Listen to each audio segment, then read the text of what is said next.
This podcast contains excerpts from New Soul Radio shows. For the full listening experience with music, visit newsoulradio.com. That's NUSOL radio.com. This is Soulsay. The following thoughts and opinions do not represent New Soul Radio, Soulsay and Company, or any of our affiliates, advertisers, or sponsors. You're listening to Soul Cymatics with Pharaoh the Wordsmith on NewSoulRadio.com.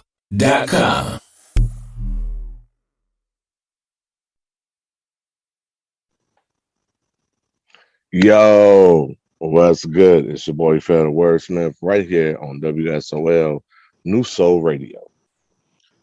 I can't wait to tell y'all about this show. This show has been a long time coming. If you missed last week, you got to catch the podcast. However, to catch the New Soul Cymatic experience, you have to tune in live. And I want to thank you right now, because you could be anywhere in the world, but you're listening to me. So with that being said, you already know what time it is. You already know what day of the week it is. Let's get it cracking. So I want to talk to you about healing alone. See, some people out here feel that they cannot heal alone. And the problem with that is if you cannot heal alone, then you're steady jumping in and out of relationships. And when you're jumping in and out of relationships, you ain't even healed from the last relationship. And then, then comes the old inevitable phrase: men ain't nothing, women ain't nothing. And I'm saying it in a politically correct way so that nobody gets offended. But we all know what's said behind closed doors and to each other's friends, right? So let's talk about healing alone. First things first. I don't care if you plan on going back. I don't care if you never plan on going back. But in order to heal, you have to cut off that contact. You got to cut off the communication. You got to ignore the text message and the inbox and the, unfriend individuals so that you're not looking at their social media, because unfortunately, the way our civilization is set up right now, we're quick to say, oh, they don't care because social media is painting another picture. And let's be honest, technically it does paint another picture, but it does not always paint the picture that you want to perceive, believe, or deceive yourself into. I can say that because when you have a bad breakup and you're torn up inside, you're looking for any excuse to say that they don't love you. You're looking for any excuse to prove they was a dog, to prove that it wasn't real, to prove that the feelings and the emotions and the mental estate that you've given them, as well as your physical estate, didn't matter. And that might not be the case. And it's really, truly, if it was a heartfelt connection, you know how bad it hurt too. And so they're trying to fake the funk. And while we are letting them fake the funk, cut off contact. Let them fake the funk. Because let's be honest, you was introduced to family, you was introduced to kids, you was introduced to whoever, whatever. And if they care for you the way you thought they did, believe me, their people are already dead up in their hips. You ain't even got to make no moves. Just be you. It's going to be what it's going to be. And I hate that phrase because it never really describes what it is, but only you know what you had. Only you know what you had. Only you know what you was involved in, right? I can't speak for your involvement of that relationship. I can't speak for the involvement of my exes. I can't speak for the involvement of nobody else but how I perceived it and what I painted the picture, the illusion, however you want to look at it. And when that time has come and gone, you got to cut the contact. You gotta focus on yourself. And speaking of focusing on yourself, take time to let it out. Cry. yell, cuss at the wall, do what you got to do, but you got to let it out, because the more you harbor it on the inside, the harder it is for you to move forward, the harder it is for you to understand. And let's be honest, revelation, clarity only comes when you quiet your mind. I said something there, and I don't really think you caught it. Revelation, the clarity, only comes when you quiet your mind. Not so much as, oh, I ain't gonna think about it today. Yes, if you've been in a relationship for anywhere between 6 months to a year, it'll take you a couple of months.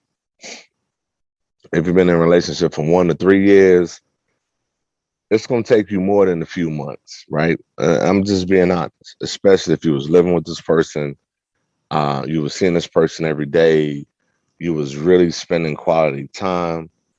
And I'm going to put a peg in quality time, and I'm going to come back to that at a later part in the show.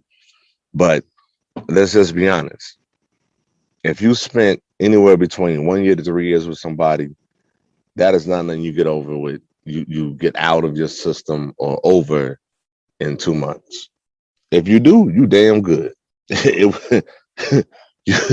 You's a boss, right? You's a boss. You was a cold-blooded PIMP/pimptress.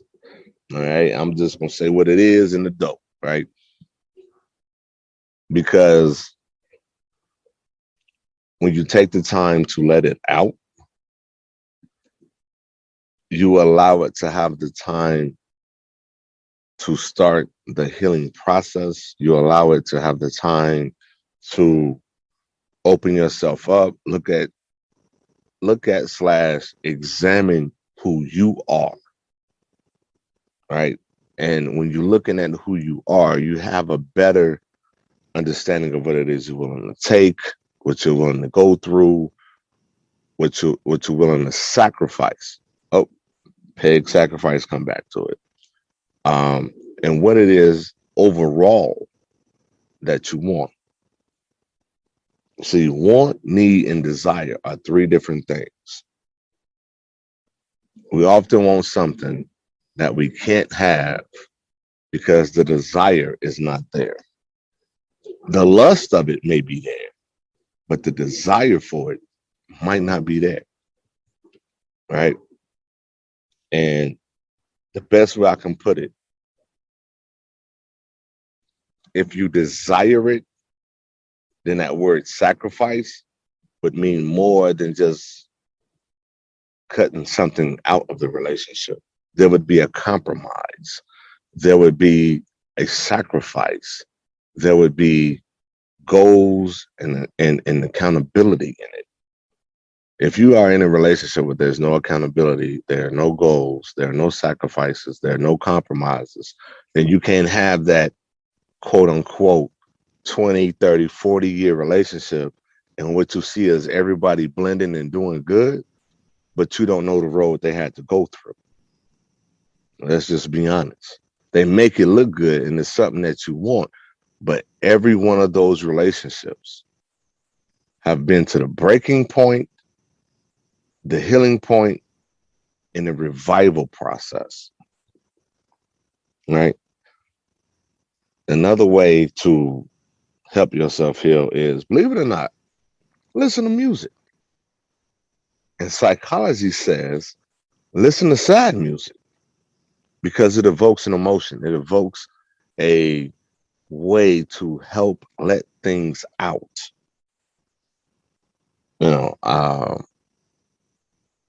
I don't know what R&B music you grew up on.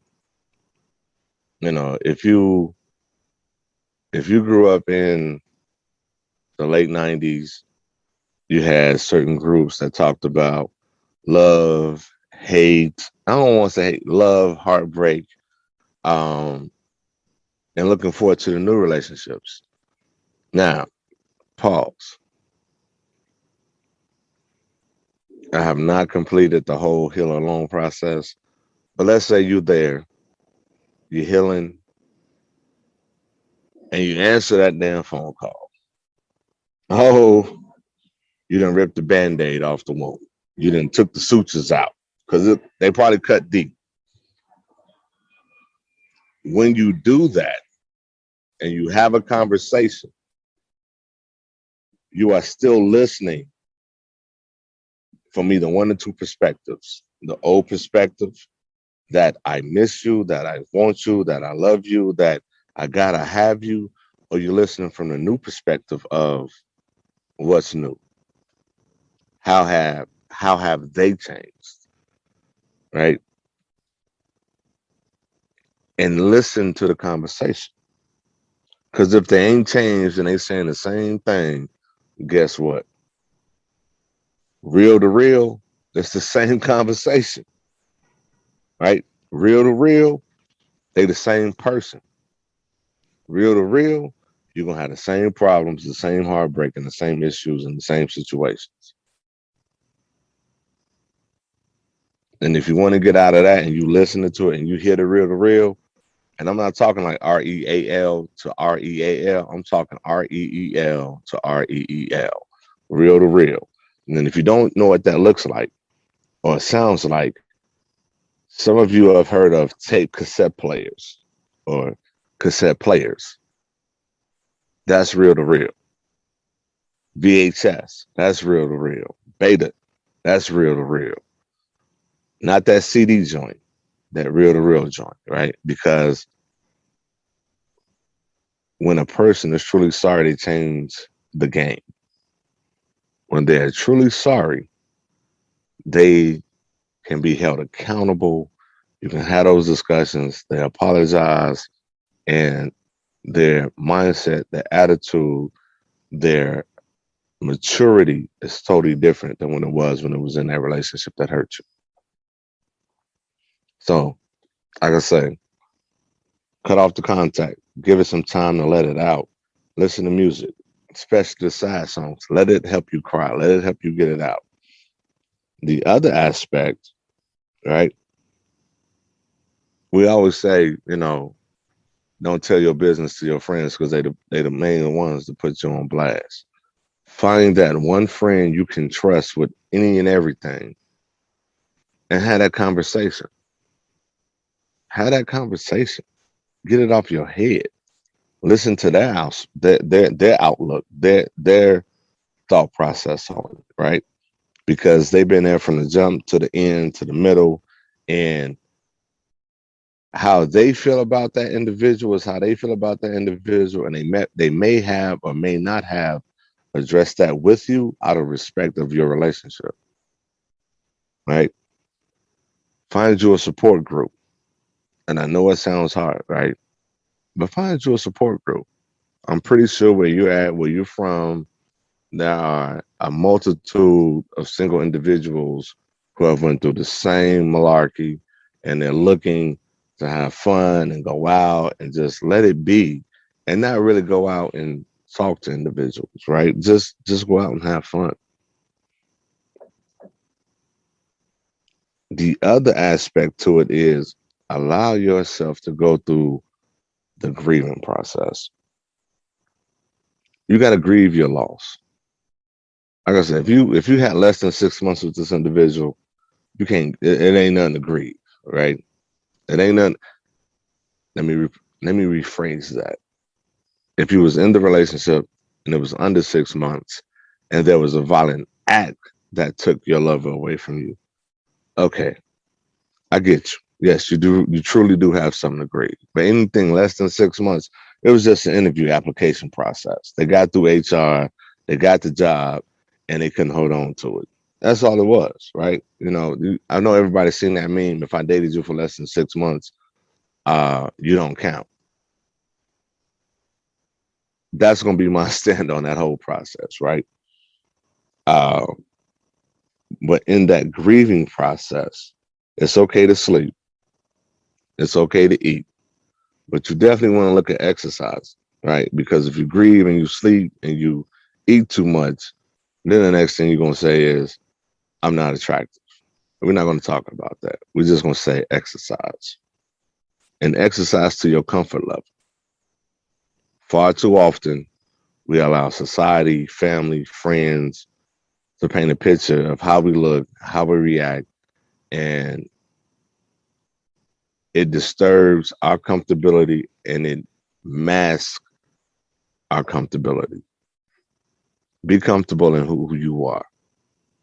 Allow yourself to love you as who you are, right? Because at the end of the day, no matter what the person that is for you is going to be for you, regardless of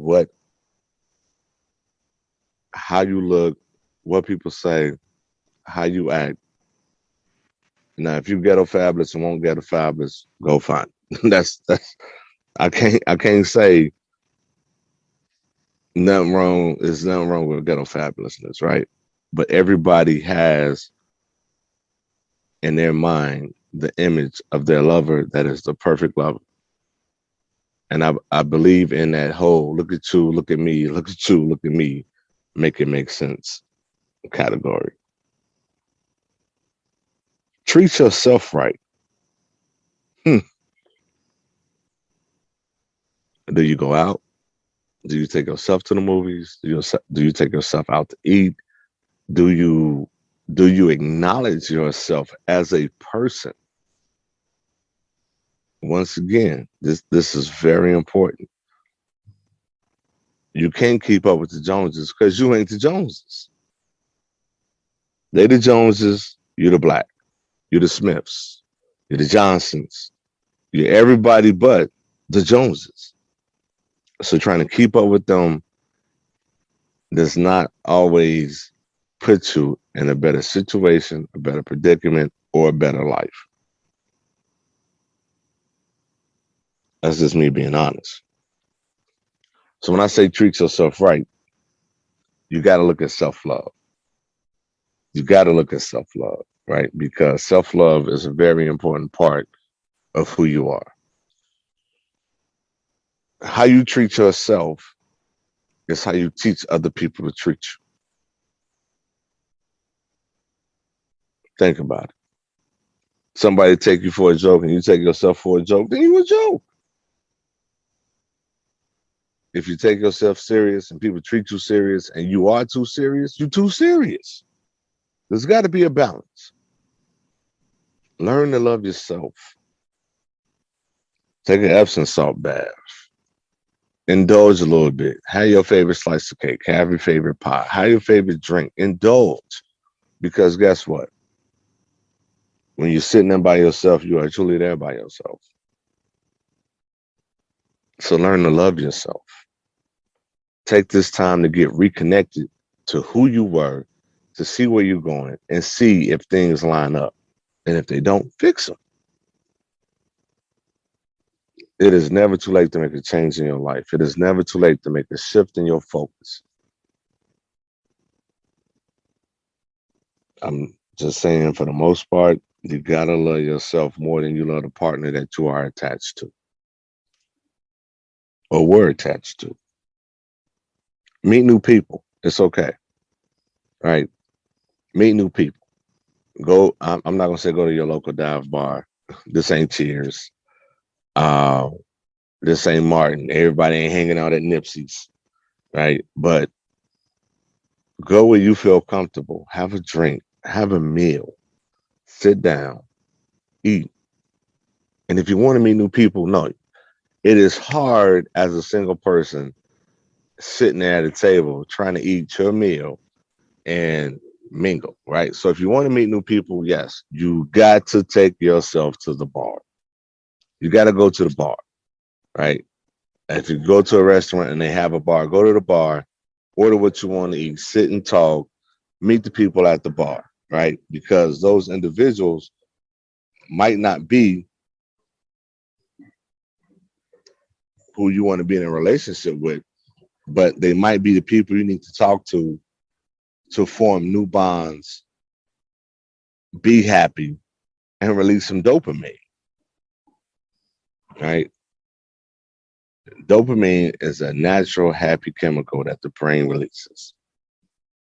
Go get you some dopamine, release some, make yourself feel special, right? Set firm boundaries. Once again, your friend's like, man, come on, we finna go to this picnic, we finna go to this party, da da da da. Whoa, whoa. It's about to be a bunch of people there, da da da da. Set your boundaries. It's okay to say no. I'm not feeling it. No, I don't want to go. It's okay to have your boundaries because now it's about you. It's about learning who you are, loving who you are, becoming a better version of you than you were yesterday. Don't let nobody tell you self-love is not a good thing.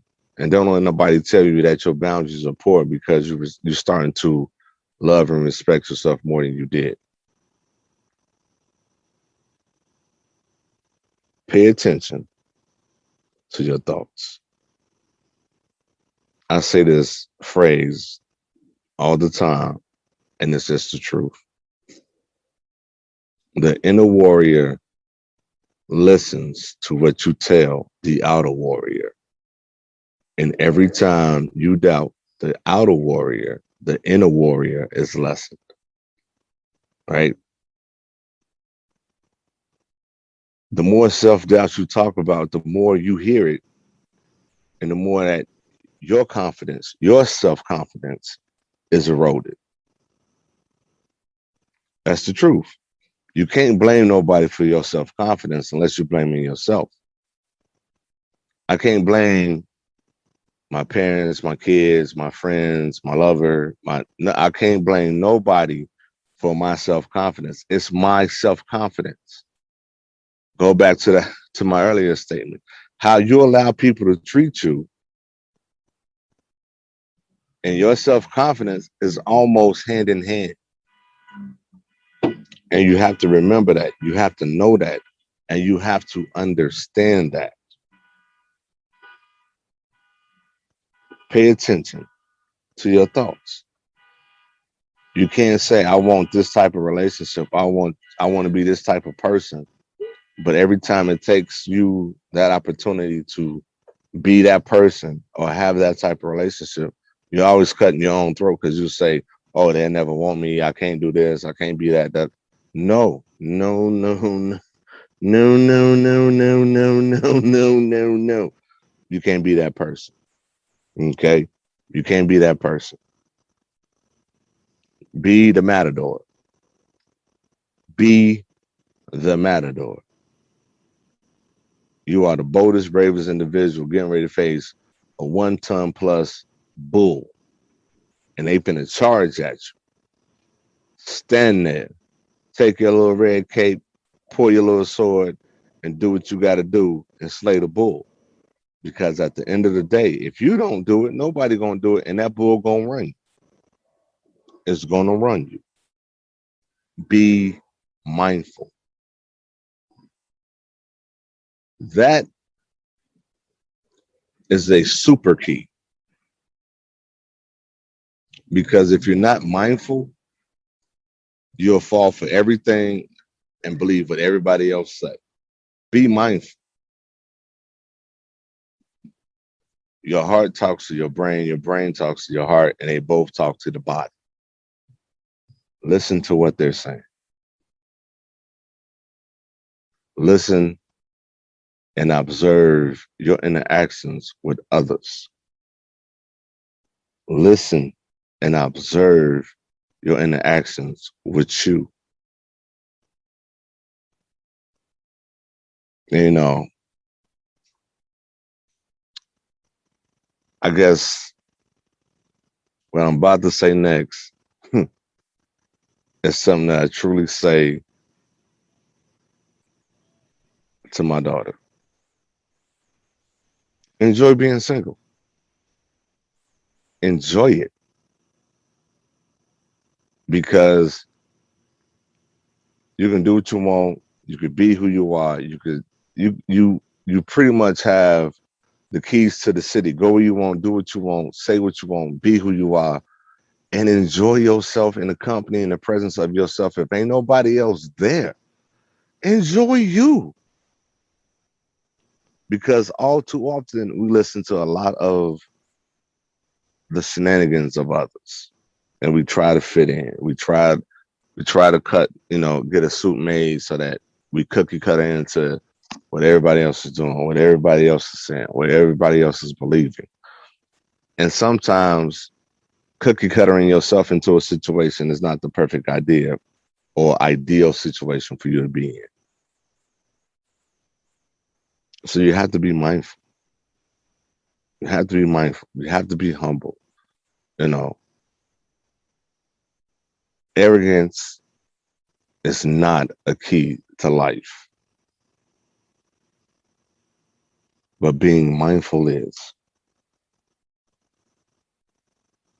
Enjoy that single life. It's beautiful. It is. It truly is. Keep busy. Once again, if you stop to take a break and you don't know how to control your thoughts, you don't know how to think for yourself, you allow your mind to go into the areas that we don't want to be in. And once that happens, it starts to affect us physically, it starts to affect us mentally, and then it starts to affect us socially. Right? So if it affects you mentally, physically, and socially, you're sick. Unfortunately, you're sick. Right? If you don't know how to stay busy, find a hobby. Do something you like. And if you say you don't have nothing that you like, I have to question your reality of how real you are. Right? Because what have you been doing for your life? What have you been doing? Have you been making everybody else in your life happy so you don't know who you truly are? And if that is the case, you do not deserve to be in a relationship because you don't even know who you are. Be your authentic self. Keep busy. Do your hobbies. Listen to music. Do laundry. Do chores around the house. Go take a drive. But whatever you do, don't let the negativity in on your sunshine parade. This is a time, like I said, you need to reconnect with yourself. Right? And the most important key I can give you when you are healing alone, do not be scared. If you need help, ask for help. You're not the only person who went through a bad breakup. You're not. It is a growing pain. It is a fact of life. Ask for help. If you don't know how, it's simple. Just ask. Hey, how did you get over a breakup that was real serious for you? Right? They say time heals all wounds. Sometimes it's not in your time frame. Sometimes that time will escape you and you just have to let it go through its own process. Right? You have to let it go through its own process. The more negative energy you allow to come into your life, the more negative your life is going to be, no matter how you try to fight it off. And so you just have to release it, let it be, let it go, and breathe. Now that we have gotten that out of our system, everybody take a deep breath. I need a drink. Oh, yeah. Oh, yeah. Yeah, that whiskey hit right. Now, let's lighten the mood, right? I got an in-studio guest that I cannot wait to introduce y'all to. This brother is an R&B singer. He's a music producer. I've known him for quite a while. He's a house head. He's a house track producer. he's just a music fan, music buff overall, and like I could tell you, him and his wife are one of my favorite couples. They love on each other. They play together. They are just hilarious in person. They are hilarious apart. They are just themselves. Ladies and gentlemen, I'm talking about the one and only Mr. M. Terrell. So we're going to take a break. We're going to pay these bills, and we're going to get into a quick conversation with Mr. M. Terrell. This is Phil the Wordsmith on Soul Cymatics right here on WSOL New Soul Radio.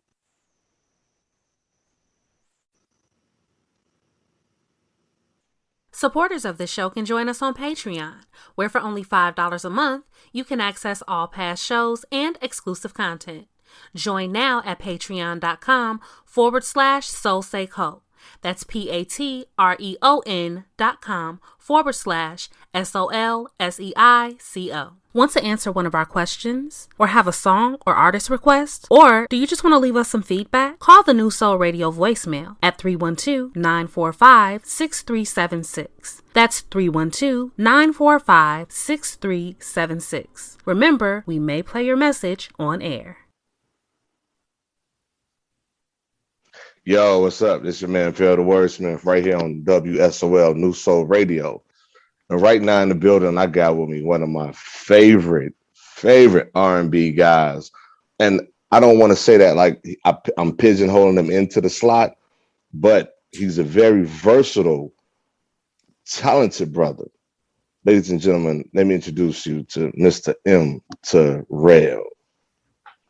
What's up, y'all? Good evening, good morning, good whatever, afternoon, wherever you are in the world listening. Thank you for tuning in. It is my pleasure to be on this show. It is my pleasure to be a guest, and I'm just definitely excited about what we're going to talk about tonight and looking forward to, you all getting to know me, and hopefully I get to know you all. You all become, start following me and dig my music and whatever else I got going on. I would definitely appreciate the love and the assistance in this digital world that we in of music right now. Right. Speaking of the digital world and speaking of music, some of these people are new to you. So I don't want to say you're just an R&B artist, because I know there's the back door music wise that they don't know about. So I know you do this house thing. Yeah, man, it's crazy. Now, the craziest thing is like, give you a little bit of background on me. My very first placement occurred in 1996, and it was on a smooth jazz album for Gerald Albright. Whoa. Right. Whoa. Right. It was on his album called Live to Love. And I wrote and produced a song called About Last Night. Everybody love that hashtag too. I know, right there. About Last Night goes, and it's funny because when the movie came out, I hit him up and I was like, man, we should like really put that back out because the movie out. It would have been perfect. Yeah, most definitely. But and he and I were still cool, but that was my very first placement was that, and then I got into the house music because of. And they wanted a house mix version of that song. So, unfortunately, at the time I was working on the house music version of it, my grandfather had also passed away, so I was at home there in Chicago, and I was introduced to Eric E. Smooth Miller, which I know who he is. Right. Those who don't know, he is one of the most world renowned DJs and remixers in house music. He has a long history of success. He's done Janet Jackson, Michael Jackson. He's done some of everybody. And we were working on, some stuff at that point, just working on a remix. And after my grandfather died, I moved back home. And with my moving back home and our already having a relationship established off of that song, we started working together. So house music was actually where I started doing everything first, if I'm being truly honest, even with the as far as being active, you know, and putting out music, that's where I actually started at. Wow. Okay. See, I learned something new. Yeah. I learned something new. Prior to all of that, you know, I was when I first started singing professionally, I was 15. I was a member of New Generation, which if you're anybody from Chicago knows who Ricky Dillard is. And that's where I actually got my professional start, you know, based off of touring and, you know, having a record out as part of a release act, professional act, recording artist act, if you will. And so, but the most recording I've done, the most releases I've done career-wise have been in house music. That's interesting because a lot of people can't cross over. And I don't know, you know, when I'm fortunate and I'm blessed to have one of those type of voices to where I can sing on anything. You know, so if it's a pop record, I can do pop. If it's a hip hop record, I can do hip hop. You know, obviously I can do house. I grew up doing gospel, so you know that's like a no-brainer. Right. I got one for you. Here's something you didn't know. So back in like 95, I sang backgrounds on a Korean artist album, and I did them all in Korean. Wait a minute. Hold up. Ladies and gentlemen, I'm in the studio just like rubbing my eyebrows because did he say before K-pop was K-pop, he was singing background on the K-pop album. Yeah. You talk about being ahead of the curve, man. Ahead of the curve, man. Before it became popular, before, you know, BTS and all of those other artists that have come around.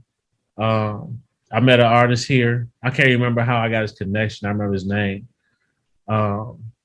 And it was crazy because I didn't learn the language, right?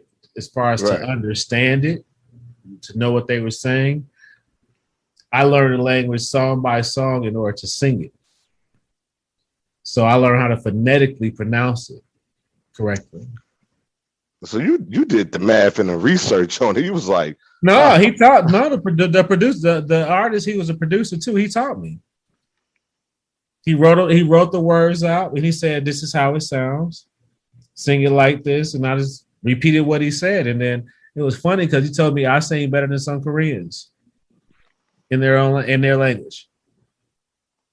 You know what? I could believe that because if you ever go to the karaoke night down in Chinatown, bro, it get real fast down there. You know, but you are all over the map, bro. So you got the K-pop joint, you got the house background, you got the R&B. So I got to find out. How would you classify yourself? Because I'm going to assume you also do production because you said you wrote and produced. Yeah, I do production too. So like I can't even say how would you classify yourself as a singer. How would you classify yourself as a period? I don't even want to say as an artist, just period. How would you classify yourself? That's the only way I could. I mean, if you have to break it down, then you have the singer, songwriter, producer thing, right? Right. You know, but if you come from a standpoint of what does it mean to actually be an artist, you know, and what does the word artist actually mean, right? Right. So from the standpoint of just being totally creative, being able to immerse myself in whatever's going on at the moment, and being able to vocally adhere to whatever those expectations are, creativity wise, so it's like it's very easy for me just to adapt, and I think that's what great artists do. If you look at anything that from Prince to Babyface, Jimmy Jam, Terry Lewis, even some of the new cats like Cosign and these newer producers that are also artists and doubling up, tripling up and quadrupling up, depending if you're doing everything like I do. So right.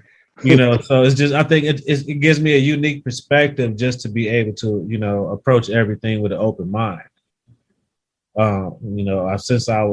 Since I started producing and writing, I've always done everything myself. I really haven't had my own engineer. I've had to learn how to be an engineer. That was tough.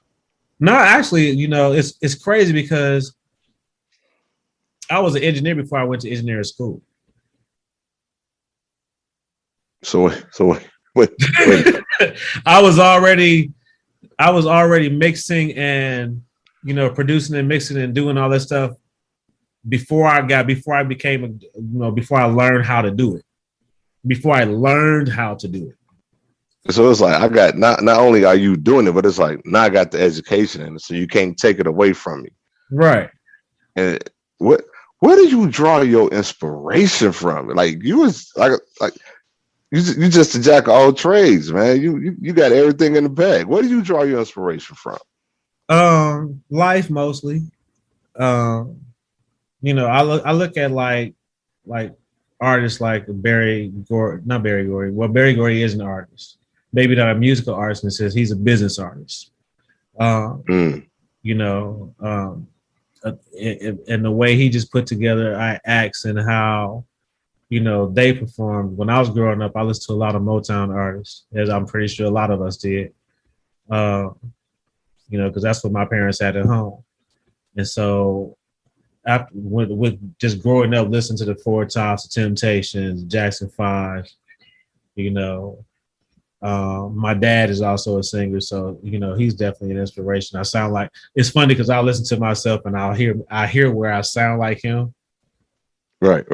And I'll laugh about it, but then I hear myself sound like me, so, but it's definitely, Stevie Wonder's, I'm a big fan of his production and his writing skill. Daryl Coley, I was a big fan of his growing up, when I was in the gospel world. And then I just, I kind of listened to some of everybody.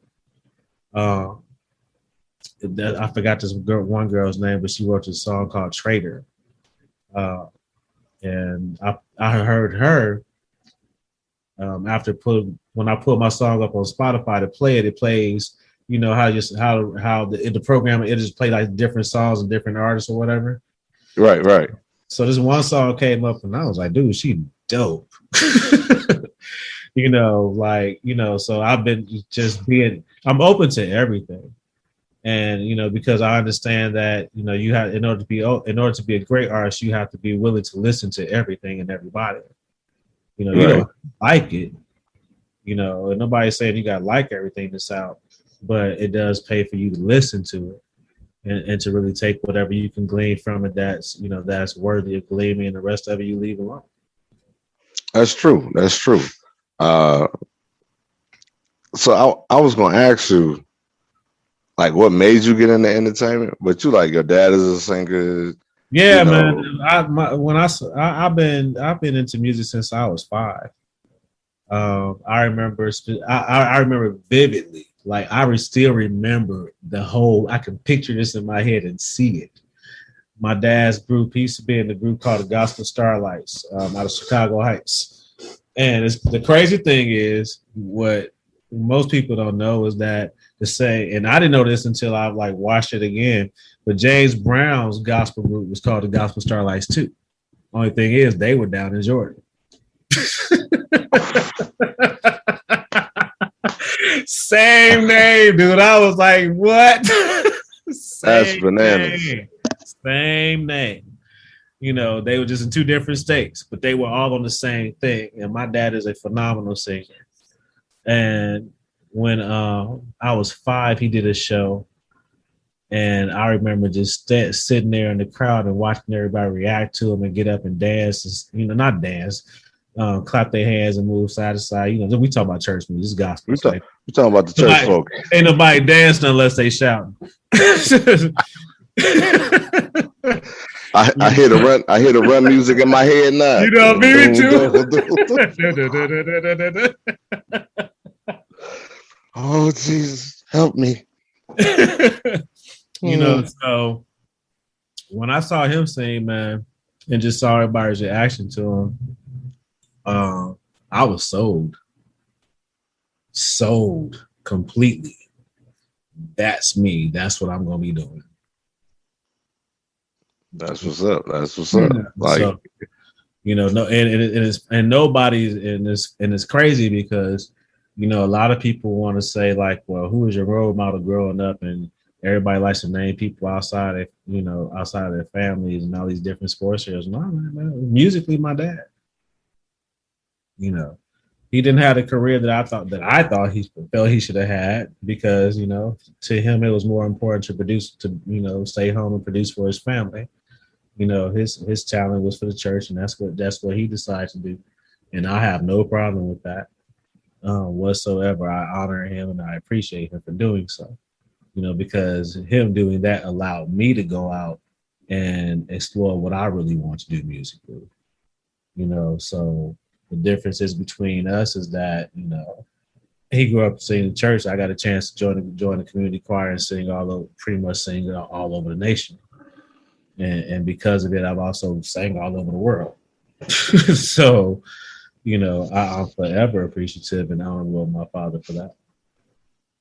I mean, that's a memory and an understanding that unfortunately some people will never have or understand. Right. Whereas some people had selfish fathers, some people had the giving father, and though he was given, they felt he might not have given to them the way they felt it should have been given to them. Yeah, you know what, man? The one thing about it, the truth in the saying that when you have your own kids, there is never ever going to be a more truthful statement than that. Wait till you have your own kids. Yeah, because you're gonna see exactly what your breaking point. Right. Yeah, man. And grandkids too. Now grandkids don't count because they operate on a different wavelength. Like they get away with everything. No, mine don't. I ain't doing that. No, you good. I'm not doing that. Hey, you ain't coming over here getting away with nothing. You gonna sit down and do like you asked to do. And I don't tell. The one thing, I have 3 children. Right. I have a 24-year-old who's a father of 2. He's about to be 25. I have a 19-year-old who's about to be 20, and I have a 16-year-old who will be 17 next month. So and I have 2 grandchildren. I have a 4-year-old, a 3-year-old who's about to be 4, and a 9-month-old who's about to be 1. Yep, that's the life. So yes, ladies and gentlemen, I do not look my age, but I do have a family that says otherwise. Right. Speaking of family, right? So how do you deal with and cope with tour life? We've worked and been able to work it out and just kind of just deal with it, man. I've been out of the country 3 times during our marriage. I've been to Japan twice for 2 4-month stints, as a doing my own shows, and then I've been to Spain for a little bit of time, and and I've traveled every now and then and done stuff like I need to, as far as that goes, but. It's never easy being away from home. Shit, that's bar none. It's It's not that's easy at what all. it is. You know, Like, but you balance it out. You know, we talked there. We pretty much talked every night. You know, unless it was just sometime I couldn't get to Zoom, or not to Zoom, but at that time Skype was our main mode of communication. Yeah. That's it. Ooh, you aging yourself. He said the Skype. I have no shame in my age. So what's happening with this new project that we're about to get into? Well, what I'm doing now is I'm reaching out and being myself and who I am as an artist. It's particularly on the R&B side with this single called Forever. And Forever, I actually wrote it like 25 years ago. Believe it or not, it was written 25 years ago, and it was recorded about 20 years ago, I think. Eric E. Smooth Miller, who I mentioned earlier, he was a producer of it. Craig, what is Craig's name? Craig Bauer. Craig Bauer was the engineer. If you look him up, ladies and gentlemen, especially you producers, if you're looking for a great mixer on your project, this dude has so many Grammys and so many Grammy nominations across the board. He did Kanye stuff. Put like that. He did Kanye stuff. So if y'all, and Lupe Fiasco, and Common, anybody pretty much come out of Chicago, Craig Bauer was at that time the engineer. He's in Colorado now. But that doesn't stop people from sending him the music. Everything now is digital, so you can email the file and be done with it. But it was the day that I still remember the day that the record was recorded. I woke up that morning with sinus issues. So my throat wasn't clear. I was sounding all nasal and crap. And then we jumped in the car. Me and Eric jumped in his truck, drove downtown, went to the CVS up the street from the studio and got some Dayquil. So I downed a couple of doses of that real quick, got cleared up, and then went there and sang the song. I can tell I'm a little nasal with sunspots, but other than that, you really can't tell that I pretty much had a cold that day. All right. So before you get out of here, this is an adult show. Of course. I'm not going put us out there, right? So do you and your wife, do y'all role play? You know what, man? That has recently come onto our table. To be honest with you, we were. It was a suggestion made like about a week ago, a couple weeks ago, and so we actually may do it this weekend. Who knows? It's our anniversary, dude. Anything is possible. I'm not even finna try to sing it's your anniversary. Nope, I'm not even do that to myself. And then I got another question, and we're gonna pay some bills around here, and we're gonna jump into Forever. What is your view on open relationships versus monogamous relationships? I think that if you're the type of person who feels that a monogamous one-on-one relationship is the best way you need to lead your life, then that's what you should do. I feel that if you're not the type of person who could be open and actually love unconditionally enough to let somebody be who they're growing to be, not going to be, but who they're growing to be. Growing to be, that's key. Who they're growing to be. Because the bottom line is none of us are who we are. My wife and I have been married 20 years. And we're not the same people we were 20 years ago at all. Nowhere. But y'all are like my favorite couple. I'm gonna go in the grave saying that y'all are like my favorite. Man, it's crazy because we've heard that like 4 times this week, and you know, one of our friends. Here's a crazy thing. So it's most of our friends are single. We have a couple of we're looking for married friends. But most of our friends are single, right? And we're their favorite couple. And we just sit back like why? It's your energy, man. I swear, your energy is so smooth that it finesses the thought process of, oh, that's a married couple. Like y'all still act like y'all in love with each other. You still dating each other. Like it's not a, well, here, let me hurry up and grab this because, you know, she's going to come out here looking for me in 5 minutes. You know what I'm saying? I don't, you know, we've never operated that way, you know, ever. She's not that person. I'm not that person. I don't have to, you know, it's not necessarily a matter of, let them take that out. It's a matter of maturity, right? It's a matter of self-respect, and it's a matter of respect for the other. You know, it's understanding that you don't own the other person. You're not my property just because you have my last name. Ooh. You know what, man? Look, we gotta play this track and pay these bills. But I swear, you coming back for a future show.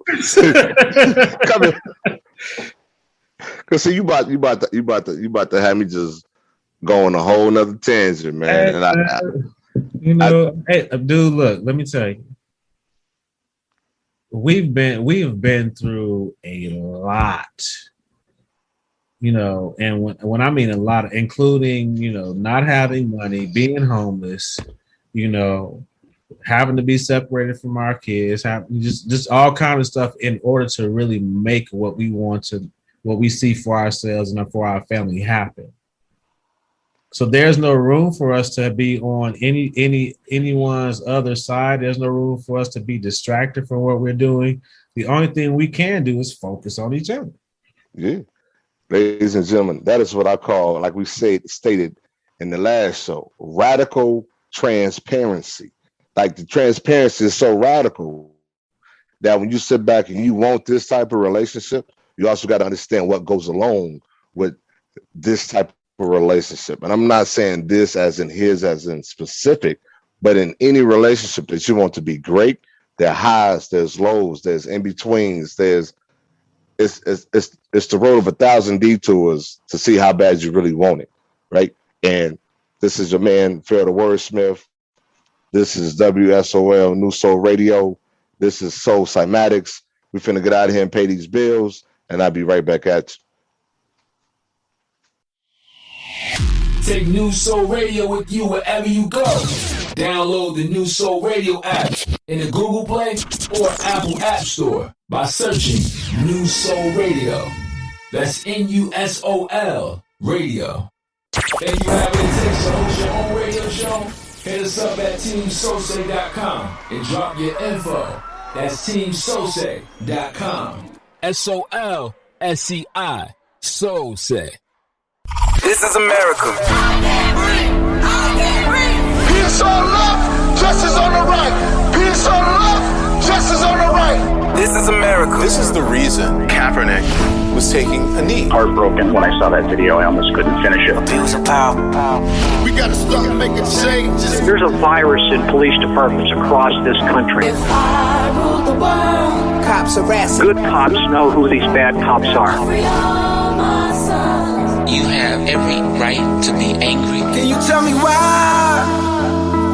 Every time I step outside, I see my die. You have no right to perpetrate violence on the very communities that you are standing up for. A lot of people have been using my father's words. That all men are created equal. The only pathway to do this is through nonviolent means. I'm letting you know that it ain't no gun named mate that can kill my soul. We will bring you justice, I promise. But if God got us, then we gon' be alright. Start making some changes.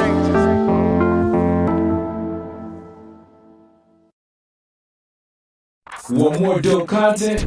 Check out Sosay's YouTube by searching Sosay on that Sosay Chicago.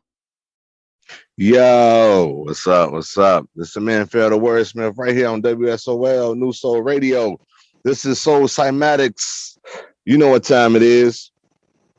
Yo, I don't know about y'all, but me and M been friends for a minute. He popped in the studio. We had a great interview, great conversation. I hope you enjoyed the music break because we had to pay these bills. And if you remember, just before he left the studio, we were just talking about open versus, which would you prefer, a open relationship versus a closed relationship? And it kind of puts us on track for our next conversation. Right. And so there are a multitude of various different types of relations that work for different individuals. So first of all, like I said, when healing alone, you have to reconnect with yourself, find out who you are, the changes you've been through, where you're at, your maturity level, what you will and will not accept, right? Bullet point. And then you come to this pathway when you get ready to get back out there, right? And let's talk about these pathways, right? Are you really truly for a closed / committed relationship, right? Because that brings about a certain mentality. It brings about a certain type. It brings about a certain belief. It brings about a certain rhyme and reason why you are into whatever it is you're trying to be into, right? So in a committed relationship / closed relationship, matter of fact, before we get to that point, let me backtrack like 0.5 seconds. If you are dating, dating, if you are dating, date them all. Because you're dating. That is the biggest misconception in society. Whereas people be like, oh, well, I'm dating. Okay, you're dating. That means you can talk to who you want to talk to, go out with who you want to go out with, hang out with whoever you want to hang out with, spend time however you want to spend time. You're dating. That is the focus of dating. Now, in a committed relationship, if you're courting, we've upgraded. That means out of X, Y, and Z, I've picked Y or X or Z or A or B or C. You have picked one of your final contestants that have made it through the dating game. No pun intended. Now, that's when your relationship turns serious, right? Because you have said, this is who I want. And they said, I want to be with you. And now you're together, right? Families are meeting, events are blending, right? That is a close relationship. If you are dating, you don't bring people into your family until you're ready to claim the one. Because when you're dating, the people they see on the 4th, and they see somebody different on Labor Day, and they see somebody different on Thanksgiving, then they see somebody different on Christmas, and then New Year's hits. It's like, I'm not saying that you're doing everything with everybody, but let's just be honest. People tend to be like, oh, so who the new person, right? I come from a family where it was like, everybody don't meet your people. The one that you're with meets your people. If you want to play the game, play the game. But if you're going to be committed, be committed. Don't blend the two. So what I mean by that is you can't be closed today and then want to be open tomorrow. Now, if you're in a closed relationship and you find out that it is not working out, not meeting your needs, socially, if it doesn't meet your needs physically, that is a different conversation altogether. But if it doesn't meet your needs socially, doesn't meet your needs outside of a personal conversation, like if you can't talk to your mate, then you're definitely in the wrong relationship, right? But in a committed relationship, in order to get that 40, 30, 50-year goal, first of all, you got to look at your age. And then second of all, you got to look at, what it is you're choosing, right? If you want to be in an open relationship, you still got to date, right? You still got to date, find out what they like, what you like, this and that, see if it's going to blend. And then if it's open, you have to tell all parties involved, so nobody feels like they're getting bamboozled.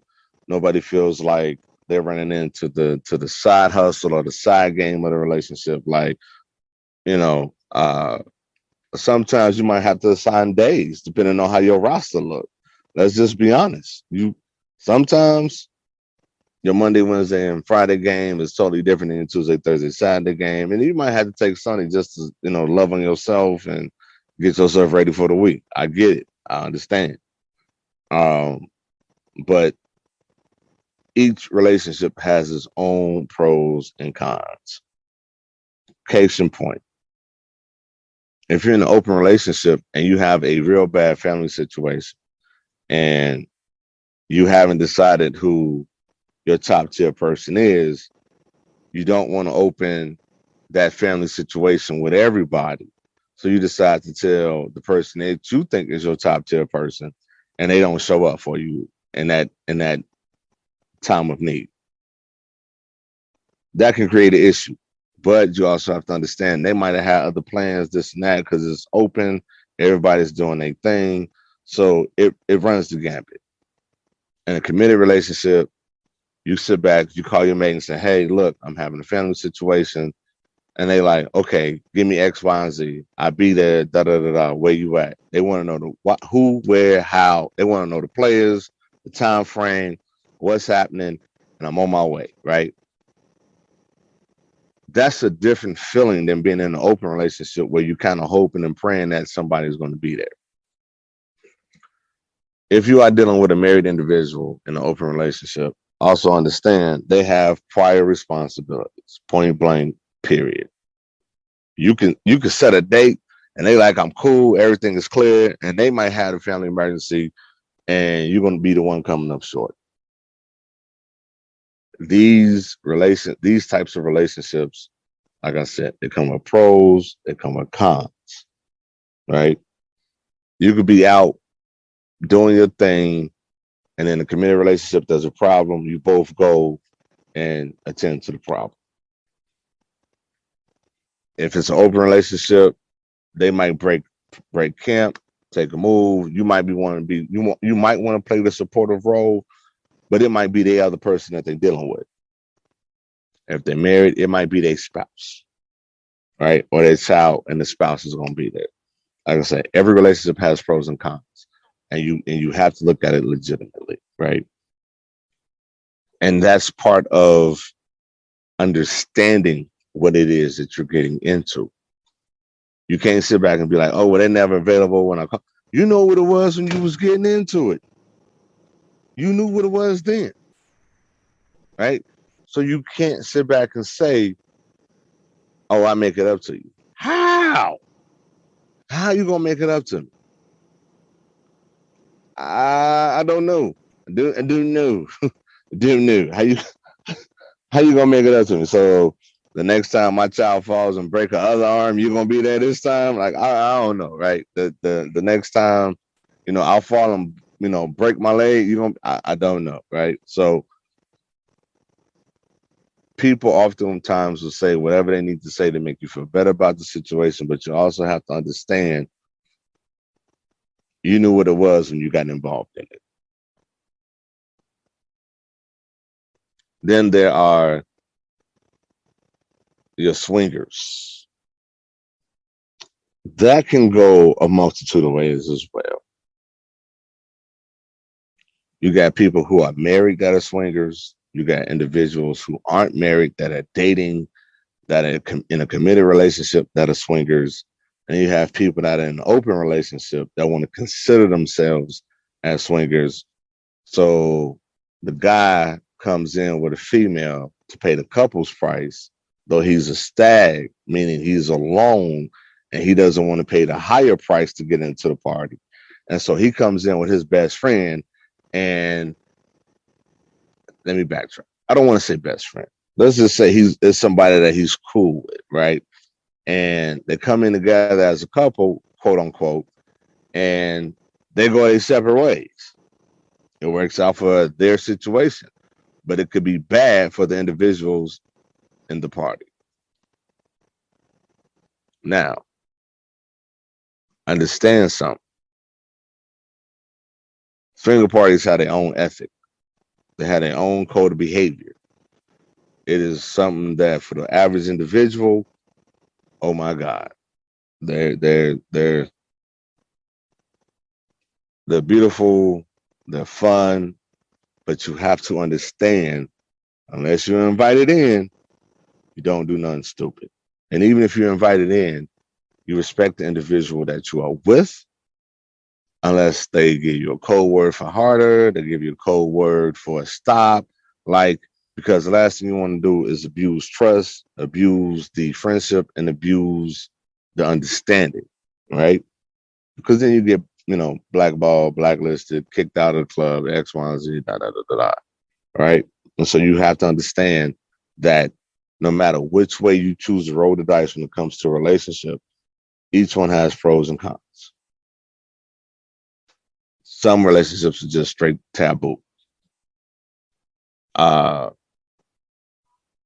When it comes to taboo type relationships, you have to understand what you're asking for versus what you want versus what it is you're trying to achieve.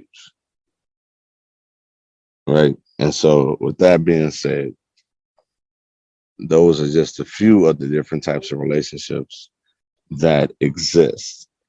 Right? And you got kinks and fetishes on every level for every type of relationship.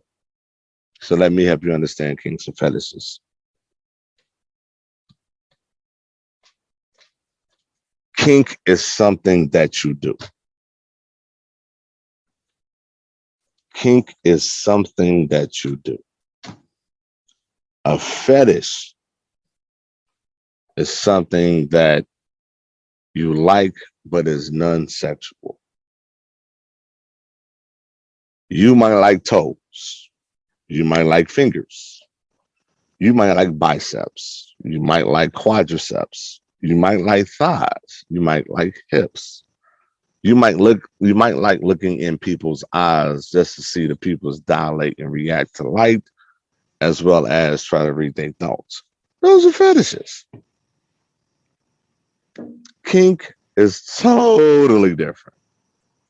Totally different, right? Kink is something that can be based upon as an act.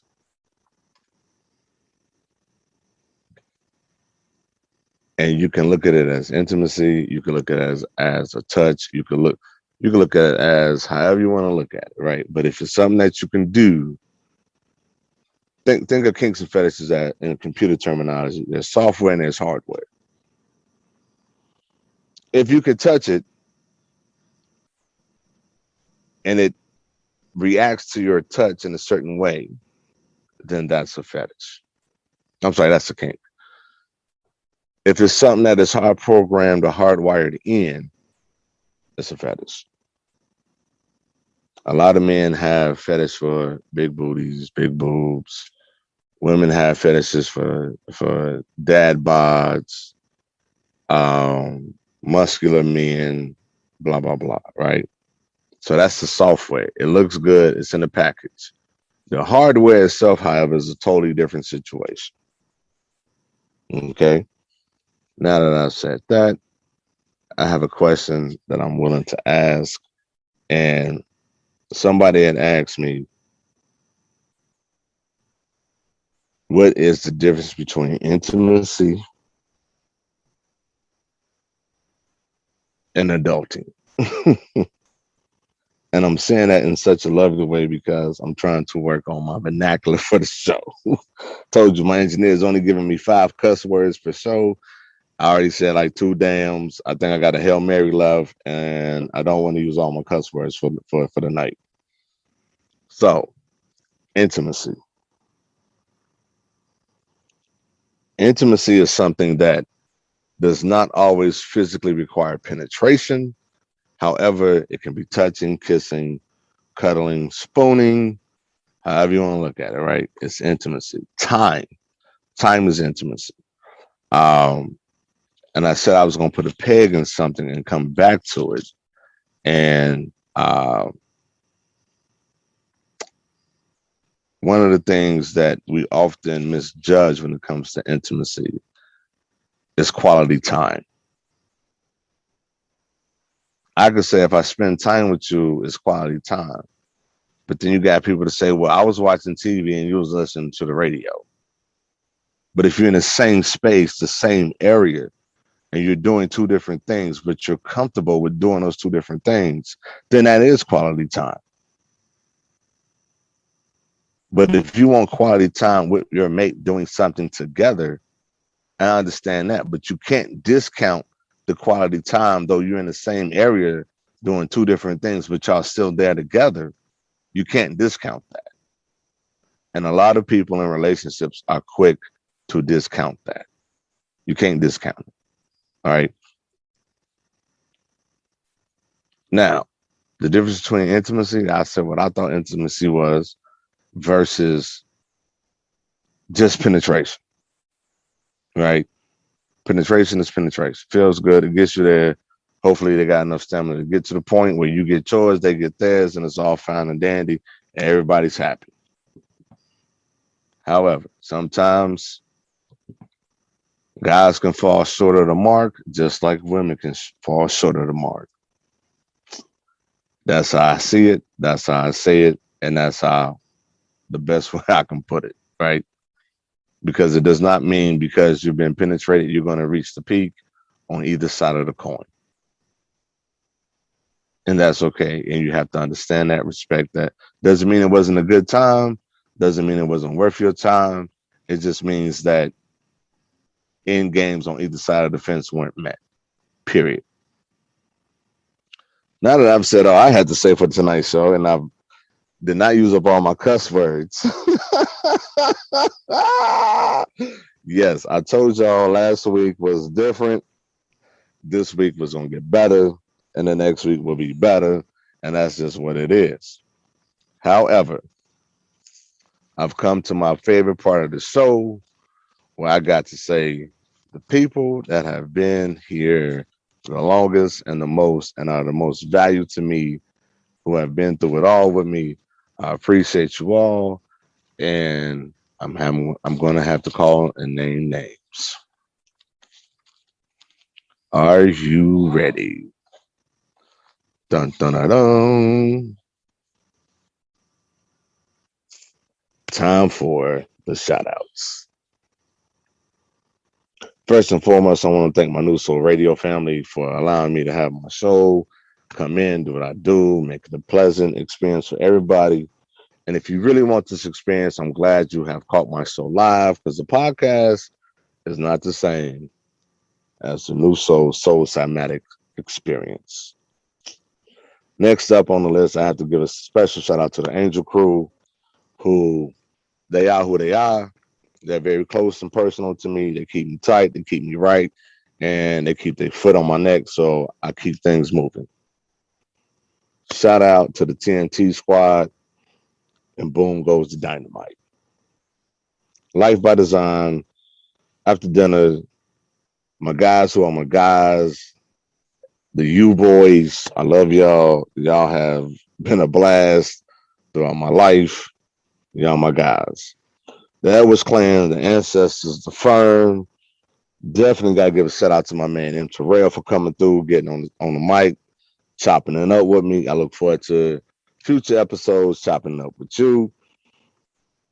Got to give a shout out to my man Christoph Shah, also the late bloomer, the universe, Chocolate Sunshine, and here we go. Dun, dun, dun, dun. Don't stop, get it, don't stop. Hey! All right, now that I got that out of my system, let's go. Y'all ready? Cuddle, smooches, and lovers. And you. Thick thighs save lives, little booties matter. The Top Heavy Incorporated, the Hourglass for most and the LGBTQ community, the Kinksters, and the fetish lovers. I don't think I left nobody out. I think I addressed everybody. And if you were not addressed, do not charge it to my heart, charge it to my mind. And as I say in pardon, love, crave, play, and desire. These are things that you need in order to have a healthy relationship. And they're also things in that sentence that you need to be who you are. I thank you for your time, your effort, your energy, your attendance, the comments. And of course, you know how to find me. I'm Phil the Wordsmith on Facebook, IG, TikTok. Did I leave anything out, Trash? Yeah. Say what? Come here. Oh! You in a booth today? Oh snap! Oh snap! The TNT squad is in the building right now, ladies and gentlemen. Do my job. That's how you feel. Do my job. I mean, I'm listening to you do your job, and I'm like, why am I in here? Like, what, are you minding your own business? I'm just hoping you're feeding. Oh. He's just helping me if I need help. I love y'all. I love y'all.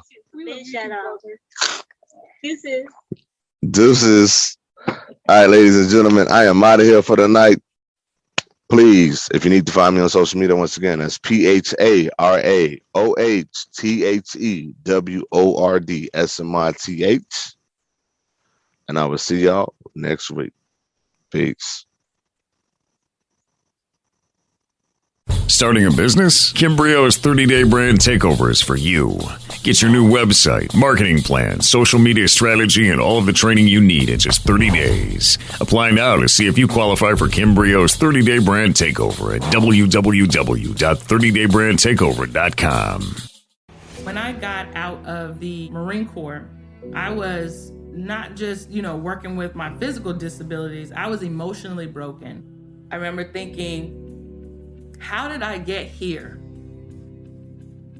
How? It was affecting me in my marriage. My husband, he didn't know how to help me. He actually called Wounded Warrior Project. Wounded Warrior Project had this thing called Couples Odyssey. It was an eye-opener, and I think it really saved our marriage. They gave us books and resources and tools on how to help us with that. I just love him. I love you, honey. I love you too. Watching her fight for her mental health, fighting for other veterans, fighting for this family, helped me to fight too. Well, I always loved her, but I love her 10 times more for that. Not all wounds are visible. If you or a loved one are suffering, visit woundedwarriorproject.org/notalone. This station is powered by Soul Saying Company. What does your soul say? Supporters of this show can join us on Patreon, where for only $5 a month, you can access all past shows and exclusive content. Join now at patreon.com/SoulSayCo. That's patreon.com/SOLSEICO. This podcast contains excerpts from New Soul Radio shows. For the full listening experience with music, visit newsoulradio.com. That's NUSOULRadio.com. solradio.com.